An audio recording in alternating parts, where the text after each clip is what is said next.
कभी कभी रात के अंधेरे कोने से आवाजें सुनाई देती हैं जो दिल को ठर्राती है।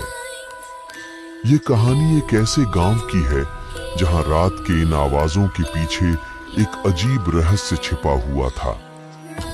गांव में एक अकेला खंडहर, जिसे लोग डर के साए के रूप में जानते थे, सदियों से खड़ा रहा था। लोगों का मानना था कि वहां भूतों का घर है। एक रात गांव का एक नौजवान ने अपने दोस्तों के साथ खंडहर में चढ़ाई की। उन्होंने सुना था कि उस खंडहर में कुछ अनोखा है, जिसे देखने की उनकी बहुत ख्वाहिश थी। वे अंधेरे में चलते हुए खंडहर के अंदर पहुंचे। धीरे धीरे वे एक अजीब सी आवाज सुनने लगे, जो कह रही थी, मदद करो, मदद करो। उन्होंने आवाज का पीछा किया और एक पुराने कुंज में पहुंचे, जहां उन्होंने एक डरावनी सितारा देखा। वहां एक छोटी सी बच्ची खड़ी थी, जिसकी आंखों में कोई उम्मीद नहीं थी। वह उनसे आगे बढ़ते हुए कहने लगी, मदद करो, मुझे यहां से बाहर ले जाओ।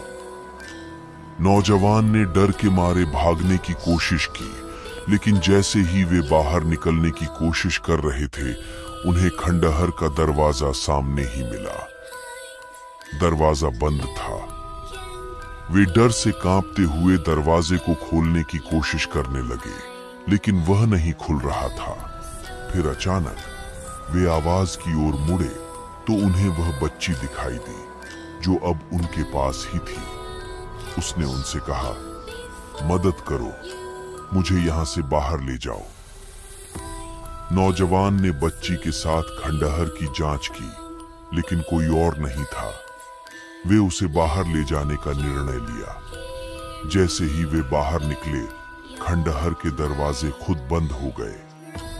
नौजवान ने बच्ची को अपने घर तक ले जाया, लेकिन जब वह घर पहुंचे तो उसकी हैरत का ठिकाना नहीं था।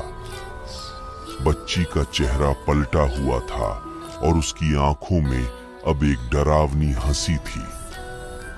उसने कहा, तुम मेरी मदद करो, अब मैं तुम्हें अपने घर ले जाने का समय है।